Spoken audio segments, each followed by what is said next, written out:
Hi friends, எல்லோரும் எப்படி இருக்கீங்க? இன்றைக்கி வீடியோவில் காய்ச்சல் சளிக்குள்ளே இந்த கஞ்சி போடுவாங்களா, அதுதான் நம்ம எப்படின்னு செய்ய போகிறோம். வாங்க வீடியோக்குள்ளே போகலாம்.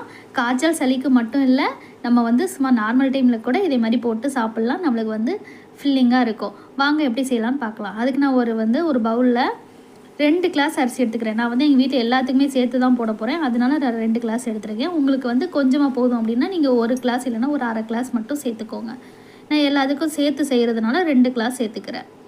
வீட்டில் நம்ம யூஸ் பண்ணுற சாப்பாட்டு அரிசி தான் இது. இப்போ வந்து 2-3 தடவை நல்லா தண்ணி ஊற்றி நல்லா கழுவிக்கோங்க. நல்லா வாஷ் பண்ணிக்கோங்க.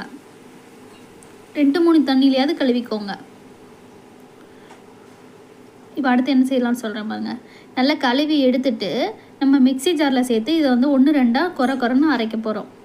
எதுக்குன்னா இப்போ சீக்கிரம் நம்மளுக்கு வெந்து வரும் இல்லையா, அதுக்காக பார்த்துக்கோங்க. அரிசியை வந்து நம்ம அப்படியே மிக்சி ஜாரில் சேர்த்துட்டு 1-2 மட்டும் சுற்றி எடுக்க போகிறோம்.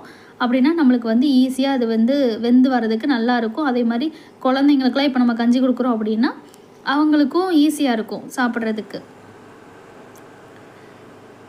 இப்போ நான் எந்த ஸ்டேஜுன்னு சொல்லி காட்டுறேன் பாருங்கள். சும்மா கொஞ்சம் லைட்டாக மட்டும் இது பண்ணால் போதும். நான் வந்து எடுத்து காட்டுறேன். இந்த ஸ்டேஜில் இருந்தால் போதும். இங்கே பார்த்துக்கோங்க, 1-2 இல்லை 4 நாளாக உடஞ்சிருக்குல்ல, இதே மாதிரி உடஞ்சா போதுமானது. இப்போ இதை வந்து அப்படி இருக்கட்டும். நான் வந்து குக்கரில் தான் செய்ய போகிறேன். நீங்கள் நார்மலாக வந்து செய்யணுனாலும் நீங்கள் செஞ்சுக்கோங்க. நம்ம எந்த கப்பில் அரிசி எடுத்தோமோ அதே கப்பால் தான் நான் வந்து தண்ணி சேர்க்க போகிறேன்.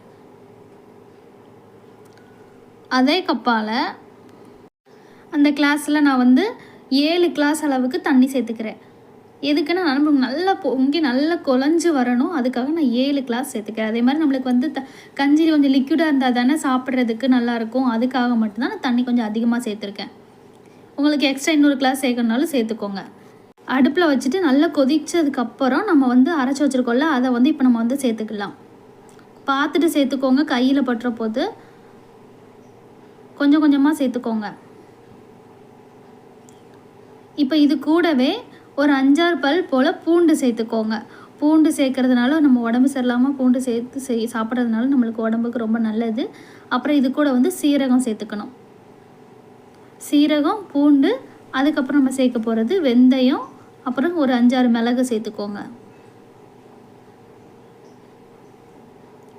தேவையான அளவுக்கு உப்பு சேர்த்துக்கிடணும். உங்களுக்கு எந்த அளவுக்கு நீங்கள் அரிசி எடுத்துருக்கீங்களோ அந்த அளவுக்கு தேவையான அளவுக்கு உப்பு சேர்த்துக்கோங்க. நம்ம போட்டோடனே இங்கே பாருங்கள், நம்ம எல்லா பொருளும் போடுறதுக்கு முன்னாலே அங்கே குழைய ஆரம்பிச்சிருச்சு, சாப்பாடு வேக ஆரம்பிச்சிருச்சு. இப்போ நம்ம வந்து மூடி வச்சு நம்ம வந்து வேக வைக்க போகிறோம். விசில் விட போகிறோம். 3 விசில் போடுங்க, போதுமானது. விசில்லாம் அடங்கிருச்சு. இங்கே பாருங்கள் எந்த அளவுக்கு வந்து நம்மளுக்கு குழஞ்சி வந்திருக்குன்ட்டு. அவ்வளோதான். நம்ம உடம்பு சரியில்லாத நம்ம பிள்ளைங்களுக்கோ இல்லை நம்மளே கூட சாப்பிட்லாம். இது கூட ஒரு துவையல் மட்டும் கொஞ்சம் காரமாக அரைச்சி கொடுத்தீங்கன்னா, குழந்தைங்களுக்கு கொடுக்குறதா இருந்தால் காரமாக நம்ம அரைச்சி கொடுக்க தேவையில்லை. இப்போ நம்ம சாப்பிட்றதா இருந்தால் ஒரு துவையல் வச்சு சாப்பிட்டுட்டு போயிட்டே இருக்கலாம். குழந்தைங்களும் ஈஸியாக முழுங்குறதுக்கு ஈஸியாக இருக்கும்.